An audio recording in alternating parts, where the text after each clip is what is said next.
গ্ৰাম্য পৰ্যটনৰ বাবে আকৰ্ষণৰ কেন্দ্ৰবিন্দু এখন ভিতৰুৱা গাঁও বিশ্বনাথ চাৰিআলিৰ পৰা 16 কিলোমিটাৰ উত্তৰৰ অসম অৰুণাচল সীমান্তৰ গাঁওখন হৈছে কাৰ্বি ব্লক।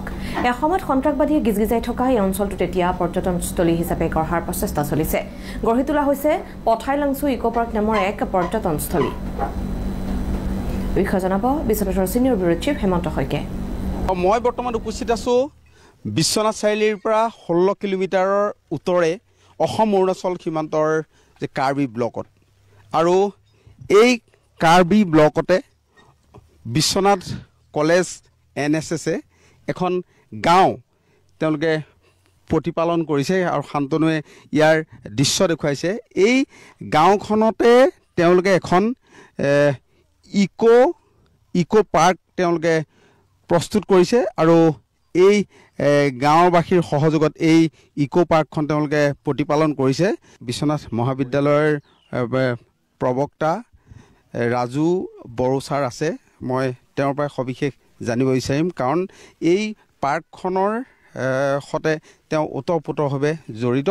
তেওঁ এই বিষয়ে আমাক সবিশেষ জনাব আৰু শান্তনুৱে ইয়াৰ দৃশ্যসমূহ দেখুৱাই থাকিব। মই ছাৰৰ পৰাই জানিব বিচাৰিম, এই চেলফি পইণ্টতে ছাৰৰ সৈতে বহি আমি কথা পাতিব বিচাৰিছোঁ যে আপোনালোকৰ মহাবিদ্যালয়ৰ NSSে এই গাঁওখন আৱিষ্কাৰ কৰিছে। 2020 চনৰ কথা।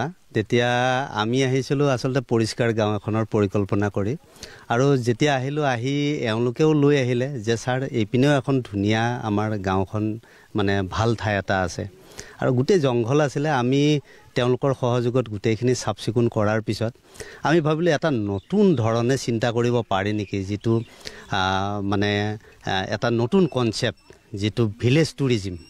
আৰু সেই কনচেপ্টটো লৈ আমি ভবা নাছিলোঁ আৰম্ভণিতে, কিন্তু পিছত দেখিলোঁ যে লাহে লাহে মানুহ আহিবলৈ ধৰিলে।